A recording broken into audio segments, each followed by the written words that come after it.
Hello everybody, all the replay viewers. You can see a little bit out front. I'm out here on I-4. It is almost 6 a.m.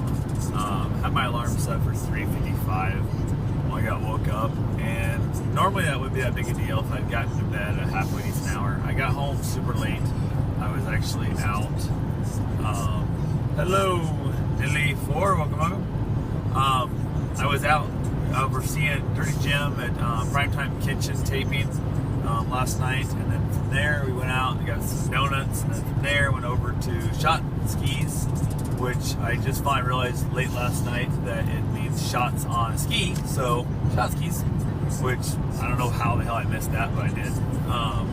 Hung out there, hung out with my buddy Vince, just kind of supported him. He's putting on that Thursday night show off and on. Decent little show. Small turnout, but hey, it's still a startup, so it worked out well. Left there, got home finally, really late, and dealing with some drama that unfortunately it's hard to fix. We got people who are unwilling to work with you on things in life. They want it their way only. They're not willing to accept other people's plans, and their plans are encroaching in your life immensely. So we was trying to put out some fires on the phone for probably a couple hours. I don't know, it's a long ass phone call dealing with that. It's all good. I got some crazy news. Yesterday my aunt back up in Iowa is in the hospital. She has abdominal infection, they believe. They're going to try and do a little bit of like colonoscopies and stuff and try and get that looked at today, which is never a fun thing. Basically, so I had just a lot of stress going on and all that fun stuff. Thank you for the hearts, I greatly appreciate that. It's balls ass early. I end up, when I woke up a little before, hello, good morning, welcome. But I woke up at like 5 minutes till 4 this morning. I was like, you know what, fuck it. I can be a few minutes late to this little show I'm going to. It's not gonna kill me any. So I actually rolled back over, went to sleep for a little bit. Got up, basically just got around as quick as I could and headed out. I'm on my way right now over to, I guess, International Drive, 9700 International Drive, I believe it is. But it's Club 34, the pool party. Monsters are putting on Monsters in the Morning, Real Radio 104.1. Fan appreciation. And according to my GPS, I should be there 40 minutes late, according to my GPS. So it's one of those things, the show goes on for 5 damn hours. So it sounds cool. It should be a good time. There's going to be a bunch of people there. There's a lot of people I've been listening to and talking to. Number one, Mama, hello. How's it going there, Tracy? But long time no see. But there's going to be a lot of guys I've been talking to through Periscope and a lot of that world stuff. You're going to scope some of it? Oh yeah, definitely I'll scope some of it. I'm hoping there's some Wi-Fi there so I can use my phone. I've been good. Been dealing with a little bit of stress the last couple days of just some life shit.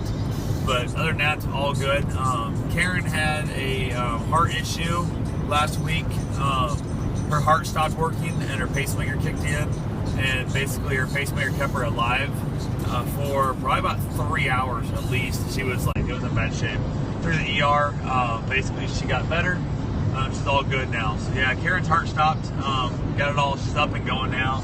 We've been out riding bikes and stuff since, so we're all good. It's just now she's dealing with a lot of stress being put on her, unfortunately, and all that good fun stuff. So it is what it is. But been hanging out with the Monster crowd quite a bit.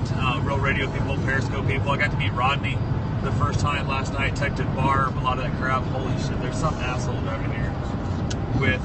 They need better lights on that bike, dude. You're driving way too fucking slow to be driving those damn dim ass lights. But wow, that dude, that's a motorcycle in front of me, guys. Look at that shit. That right there is a motorcycle. Look at that crappy ass little light that guy's got, and he needs to get a better damn light, dude. You're gonna fucking die out here. So yeah, she's good. The worst part about it was we were actually at the beach house, staying out by Ponce Inlet on beachside Daytona. And it was one of those things that I was out there running, so I'm like way further away from the hospital than I would have been. And I was able to make it. I ran back home, jumped on the bike, and ran over and, was with her at the hospital and stuff. But she was there for a handful of hours, and then basically I was able to take her home. So she took the next day off work. She went in for like an hour. She's had some paperwork and stuff to get done, the real important stuff, and go from there. So, and the show's starting at Monsters, so I don't know if you guys can hear that or not. But live band, there's all kinds of stuff. So when you say special guest, I'm expecting, I'm expecting some like at least B-. Like I said, I figure it's a 5-hour show. If I'm 30, 40, 50 minutes late, it won't kill me any. So, but no, been having a lot of fun down here. It's starting to rain a little bit, which is always a good time. So, no, life's been treating us well. Got crazy things going on. I head up like next week. I go back up north next week to get a tooth fixed. I broke a tooth also out there at the beach house. And then going back up to get a tooth fixed, and then I got to go run 100 miles. My 100-mile foot race is coming up September 10th in Lawrence, Kansas. So that's going to be fun. I'm going to basically take off at 6 a.m. and hope to finish 30 hours is my new finisher's goal. I hope to finish within 30 hours. So yeah, 100 miles on one of the rockiest, grossest running trails I've ever seen in my life. It's so gross. The first year, 2 years ago, Bruce and I did the marathon there, and he tripped me at 8.91 miles in, and I broke my kneecap, and I finished the race. I didn't know I broke my kneecap, like I brought it. So fun stuff. Yeah, well, I wouldn't be too proud of me yet, Tracy. I ain't finished the damn thing yet. So I've just been dumb enough to sign up is all I've done. I haven't actually finished shit. So it's all fun though. So it's all about enjoying the suffering. We have to learn to just enjoy the suffering. So. And relentless forward progress. That's what you have to also live with. Relentless forward progress. Yeah, exactly. And there's so people even willing to line up to a 100-miler just to tow up is just an amazing accomplishment on itself. But one of those things, I did not train nearly as hard as I probably could have, and according to all the experts, should have. But I had a bunch of shit going last summer. I rode rag ride really across Iowa on a bicycle. Tons of shit going on that I find that I do a lot of times better when I don't overtrain myself. A lot of times I end up with overtraining injuries that does me more damage than just going into it with the mental mindset of, look, I've run, I don't know, 15, 20 marathons, so have a Fitbit down. I'm sure you're way too advanced to have one of those. I've never gotten the Fitbit. I know a lot of people find the Fitbit very, very helpful, but I've got, I just actually bought a brand new watch that I got called the Garmin Forerunner 735 XT.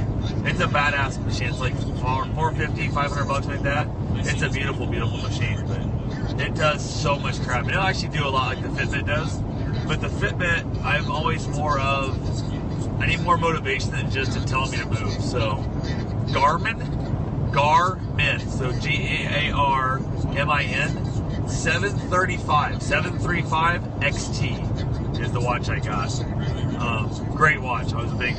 So far I'm loving the watch. The only thing I would be a little bit, if I had to pick something to be a little bit down on it, is it's a little bit plasticky feeling, like the case and stuff. It's kind of cheesy feeling for that much money. But everybody I've talked to, like, just Garmin, yes, Garmin. If you go to Garmin.com or Garmin GPS watch, it's all good. But everybody I've talked to that never broke one, like they've crashed, they've fallen, all kinds of stuff, they've never broke one. Like, and Garmin stands behind their stuff, I think, for their case for like life. So if I fall and break it, it's all good. So yeah, the Garmin 3, the other cool thing about it has like on wrist heart rate. So it basically tracks your heart rate all the damn time. So that right there is a really cool thing, that it tracks blood pressure. No, I don't think it has blood pressure. It's heart though. But it's pretty badass. Like, it tracks the last 4 hours of your heart rate. So at any time, I can look and see what the last 4 hours of my heart rate is, which is pretty badass. So, but the one thing, I always wear like a chest strap for my heart rate with my other watches. And they chafe and they're all kinds of crap. Sleep patterns, it does sleep patterns, all that stuff. There's better apps you can get on your phone that does sleep patterns that are a little bit more accurate than this one. But it still does a pretty good job. The one thing I like about it is like just any random like 4 hour period, I can look down at my watch and I can see exactly what my heart did last 4 hours, which is kind of cool. So, and it's pretty accurate. It's been within like 2 or 3 beats every time I checked against my other devices. So it's pretty accurate in the process. So yeah, it's pretty cool. My resting heart rate, it freaks out Karen a lot because like her pacemaker kicks in. Yeah, Karen's pacemaker kicks in like 60 beats per minute, and my resting heart rate a lot of times is like 45. So my resting heart rate is lower.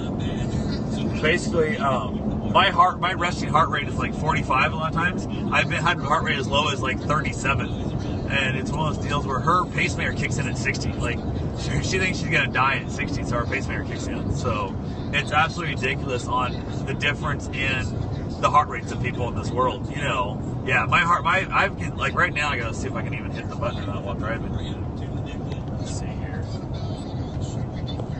It's low, yeah. My low in the last 4 hours was 52 beats, and my high was 108. So, in the last 4 hours, I've seen 108 and I've seen 52 as my, my different heart rates in that time frame. So, and the one thing is that with the much running as I do, it's not uncommon for a runner to have a lower heart rate than somebody who doesn't run, just because it trains your heart also. So.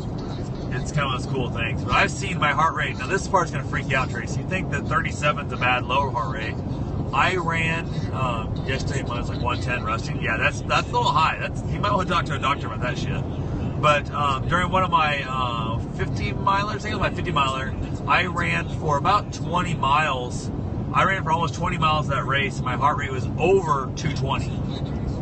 Over 220 beats per minute is what my heart rate was for over 20 miles that 50-mile race. So, 12 miles, sorry. 12 miles that 50-mile race was over 220 beats per minute. So, definitely, it's one of those deals that my heart's what's going to kill me. If I don't get hit by a drunk driver or some shit out running on the roads, I'll die from my heart exploding at some point. So, but it's all good. So, I figure life happens, and better to die, out living my life than to die sitting on a couch doing nothing. So, yeah, and I have fucked up heart.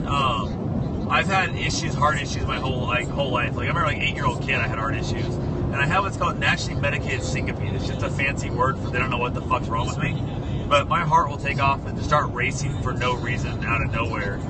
I can be literally sitting on the couch watching TV, and I'll just start sweating. My heart rate will jump to 185, 195, just literally doing nothing. I was in the cardiac floor in Iowa City after my motocross wreck, and a bunch of alarms went off, and like a dozen damn doctors and nurses come running in the fucking room thinking I'm dying. And I'm just like, hey, what's up? And they're like, what's wrong with your heart? And I'm like, it does that shit. And they're like, what? And they could not believe that my heart just out of nowhere would just take off. So, yeah, it is dangerous, but I spent $100,000 plus in medical testing and never got an answer.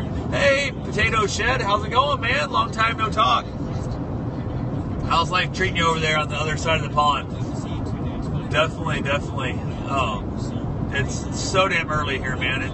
What time is it over there, man? I know your time frame's off a little bit. You're like, what, 10 hours or some shit, I think, off from us? Yeah.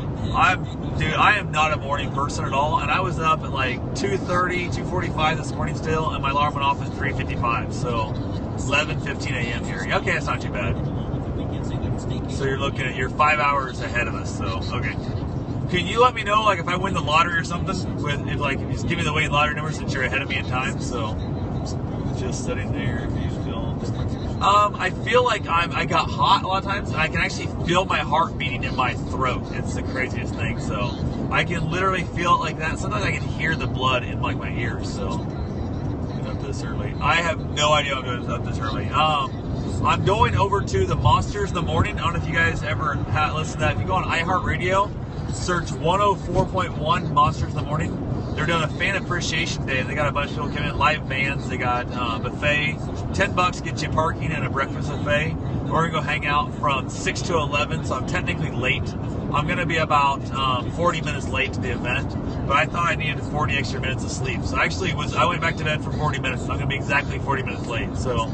And the worst part was I was out super late last night, and the best part is I'm going to a poker tournament tomorrow night, the $175 buy-in poker tournament that I'm going to be at. So I'm going to be dead-ass tired. And Sunday I got to go up. I've got go out to the beach house. I've got dogs I'm watching all day Sunday. So I have been running on empty since Wednesday. So yeah, dude, it's one of those things. It was so much fun. The people I've met through the Monsters and stuff are just like such great people. And there's a bunch of fans, a bunch of Periscope people I've met through there and whatnot. I'm going to go hang out with and meet. Roddy the Gator Hunter, he's going to be here today. I'll hang out with him some more.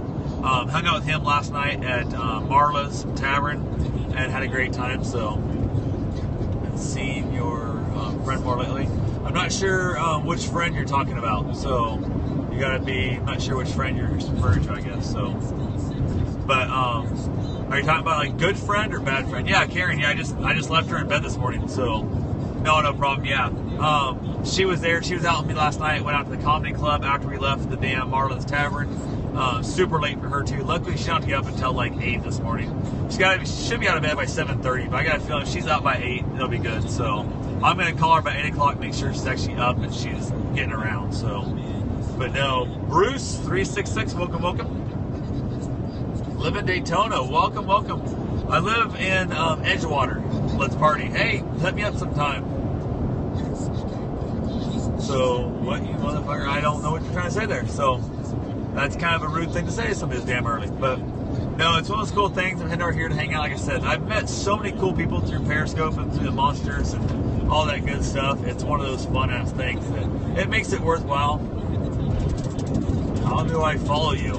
You click the button on my picture here, you hit follow, or go to Twitter, Floppy Hat Photos, or YouTube, Floppy Hat Photos, all the same thing. So yeah, rudeness starts early. Some people are just like that, man. It's just, there are some rude ass people out there, and it's amazing how, like, just imagine, like, you walk into a party, there's only 6 people in here, counting me makes 7, but would you walk into a damn party and just be like, hey, what's up, motherfuckers? Like, you don't know us, man. Like, come in and say, hi, how are you doing today? Beautiful day, isn't it? You know, it's 77 degrees and 93% humidity. Beautiful day, you know.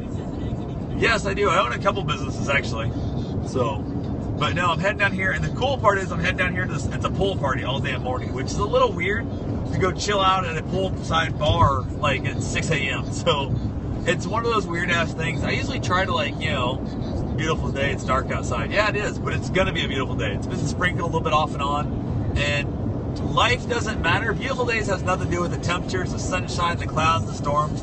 Beautiful day is what you make of it. If you decide to have a wonderful, beautiful time, then that's what you have. I own some real estate businesses. I own a sign company. I have a consulting business. I have a production company. Always amazes me how some people just don't get it. Oh my God, yeah, dude. Some people just start off their life, they're just like, I'm going to be negative. I have a dog training, dog study business. I've got a bunch of shit. So it all kind of falls into the same category. So it means I have 12 jobs and no time clock. I haven't punched a time clock in so many years. I'm a college student and need a job. 22 white male. Yeah, you might want to, you might want to not come in with the motherfuckers on the thing and then ask for a job. So it's one of those cool things. I was talking to someone the other day. I was like, it's been 20 plus years since I've had a time clock. So you got to prove to me, I'm always hiring somebody. You prove to me how you can make me money, and I will give you 85% of that money. I got no problem at all. I will pay you what you're worth. You just got to show me that you're going to be worth the money. I'm not going to just write somebody a check that never produces nothing. I'm a very, very heavily commission-based type person. So it's one of those things in life. I had a lady come to me one day. She thought she was worth, $85,000 a year, and I'm like, cool. Start tomorrow. All you got to do is prove to me how you're worth $100,000 a year. You make me $100,000, I'll write you a check for 85 of it. It's not that hard to do. Every single day you make me money, I will pay you. It's not that problem. So I'm all about helping those who want to help themselves. Worth $100,000 a month? That's cool, dude. Show me how you're gonna make me $105,000 a month, and I'll start you working tomorrow. All you gotta do. I've got production science going. I got advertising, all kinds of shit. YouTube channel. So got a thing now. Exactly. Yeah.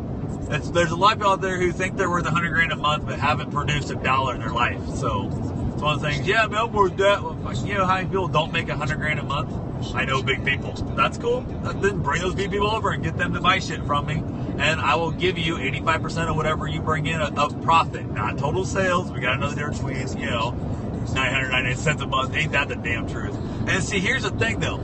I'd be more likely to hire your ass at 999 cents a month and teach you how to make yourself $100,000 a year, as opposed to the other way around. So I've made $100,000 a year plus. It's not that damn hard to do. So it's one of those situations in life. I have a learning disability. I can't read and can't spell for the shit. I barely graduated high school. How can I really get in touch with you? Dude, Twitter, Floppy Hat Photos. Look it up. College students know how social media works. Look it up. It's not that hard. You can hit me up on Twitter, and basically all you gotta do is drop in a private message. Don't want that shit out on public. So 99 people got to stick together. Yeah, exactly. That damn truth. $100 a month. Yeah. But no, it's one of those things in life, though, man. I mean, I barely graduated high school. Like, I can't read and spell worth the fuck, but you know what I did do when I was doing a bunch of writing?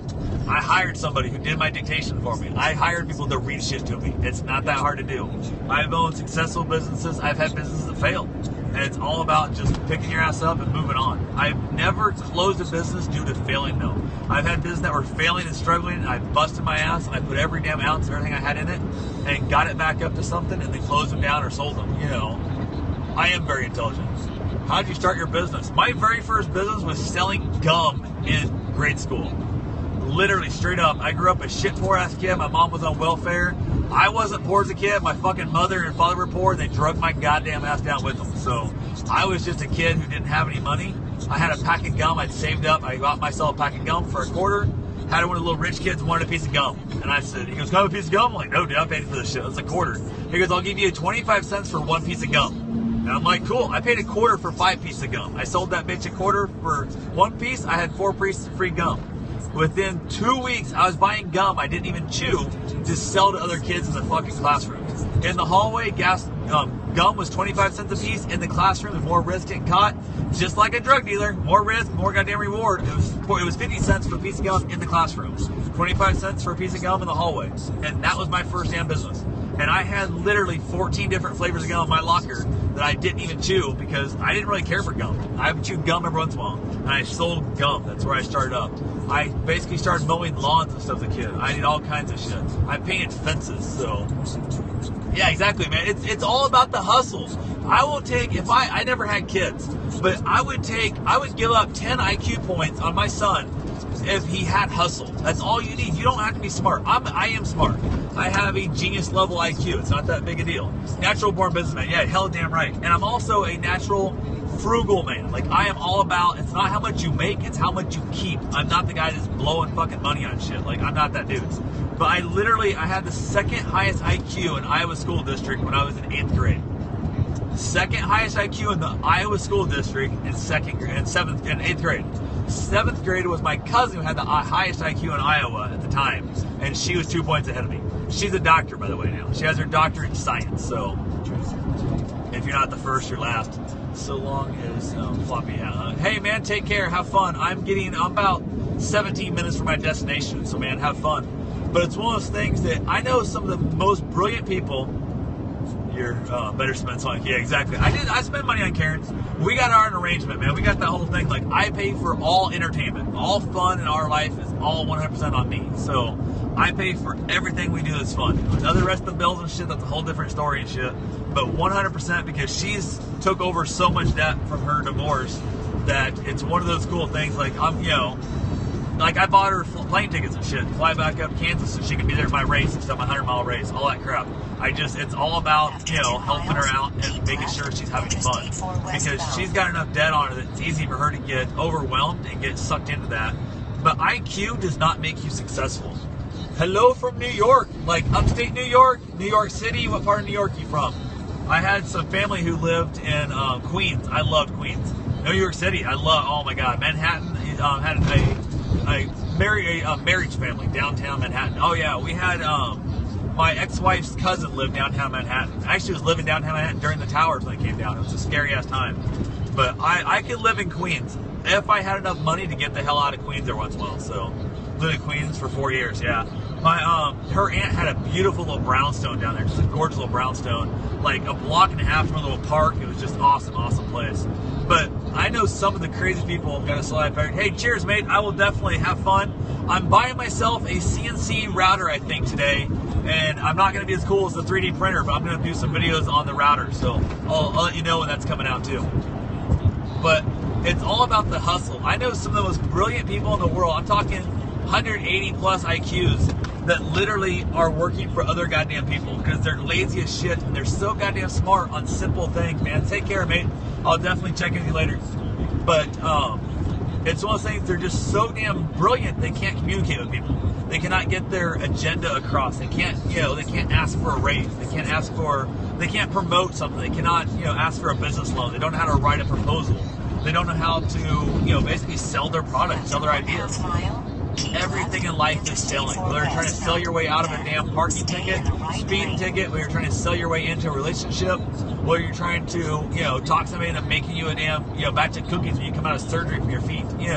I literally was doped up, all drugged out after my surgery, and I'm begging somebody to make me cookies. Guess what? She made me cookies. So, you ask somebody in Iowa on Periscope that lives in Florida to make me cookies, and you get down to Florida, they'll make you cookies. It's all about selling. It's all about selling yourself, selling your honesty, all that kind of stuff. So, but anyway, guys, I'm going to jump off here. This I-4 is that fucked up part where everybody's getting killed all the time, these stupid ass roads. So I'm going to jump off here, and I will talk to you soon. Have yourself a safe, wonderful day.